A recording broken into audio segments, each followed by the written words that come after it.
tardes amigos, ¿cómo están? Bienvenidos a RG en Vivo. Tenemos muchísima información para compartir con todos ustedes. Hasta este jueves, los funcionarios del Hospital de Clínicas suspenderán las atenciones a los usuarios en un 90% como medida de protesta. Recordemos que ellos están exigiendo un reajuste salarial del 25% y aseguran que solo van a atender las urgencias pediátricas y ginecológicas en estos días.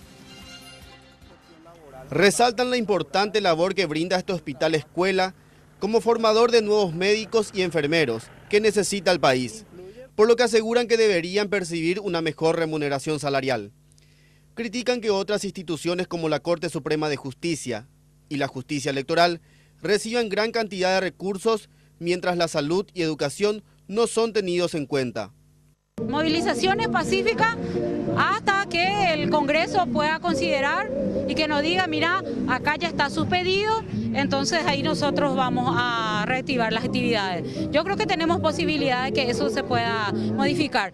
Tenemos dos binacionales, tenemos Itaipú y Yacyretá, que son fuentes de riqueza de este país y que tiene que destinar esos fondos para salud y educación. Nosotros estamos pidiendo un reajuste de 25% para toda la UNA y en especial el Hospital de Clínicas, ya que tenemos funcionarios, 1.300 funcionarios contratados que no están nombrados y perciben debajo del salario mínimo vigente. El paro de actividades afectó a varios servicios. Algunos pacientes no fueron atendidos, pero otros dijeron que no tuvieron inconvenientes para consultar. ¿Pudiste consultar sin problema? No, la verdad que no pudimos. ¿Cuál fue el problema? No, el tema es que están de huelga, así que de Coronel Oviedo vinimos, pero de balde. ¿Qué fue lo que te dijeron? Porque supuestamente pediatría no...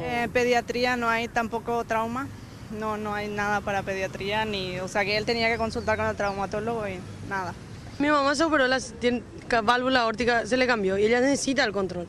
Y no se le cambió, ¿por qué? Porque están de igual. ¿Por qué uno no se queda? Es una irresponsabilidad, mientras tanto mi mamá se puede morir. ¿Qué tengo que hacer?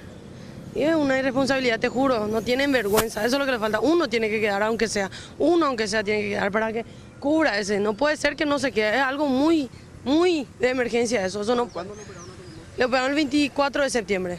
3 meses ella tiene que estar con control, le dieron de alta hace poquito, pero igual, una vergüenza, no puede ser que uno no esté. Nada, nadie no tiene. Su atención siempre a mí, 10 puntos. No hay problema. No, yo hasta ahora nunca tuve... Dice que hay paro ahora, pero ¿qué te comunicaron sobre eso? ¿Le van a atender igual? Le van a atender igual. Él nos atendió muy bien. ¿Normalmente? Ya, sí, normalmente. Ya consultamos todo y ya nos vamos ya. Para el lunes 27 de noviembre, los funcionarios de clínicas convocaron a una huelga general.